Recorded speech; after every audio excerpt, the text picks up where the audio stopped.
हिंगोली जिल्ह्यात भीषण अपघात। शेतकरी मजुरांना घेऊन जाणारा ट्रॅक्टर विहिरीत कोसळला, 8 जणांचा मृत्यू।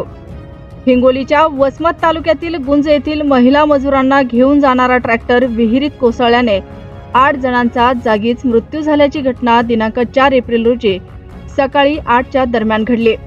गुंज येथील शेतकरी महिला मजूर हळद काढण्याच्या कामानिमित्ताने आलेगाव तालुका जिल्हा नांदेड येथे ट्रॅक्टरमधून जात होते।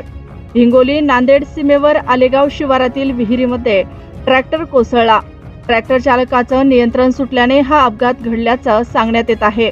या अपघाताची माहिती मिळताच घटनास्थळी ग्रामस्थांनी धाव घेतली। ग्रामस्थांच्या मदतीने 2 पुरुष 1 महिला वाचवण्यात यश आले, तर 8 जणांचा पाण्यात बुडून मृत्यू झाला। घटनेची माहिती हिंगोली नांदेड पोलिसांना मिळाल्यानंतर पोलीस प्रशासन तात्काळ धाव घेत जखमी झालेल्या व्यक्तींना रुग्णालयात पाठवले व 8 जणांचे मृतदेह विहिरीच्या बाहेर काढून पुढील प्रक्रियेसाठी पाठवण्यात आले। या घटनेमुळे जिल्ह्यात हळहळ व्यक्त होत आहे।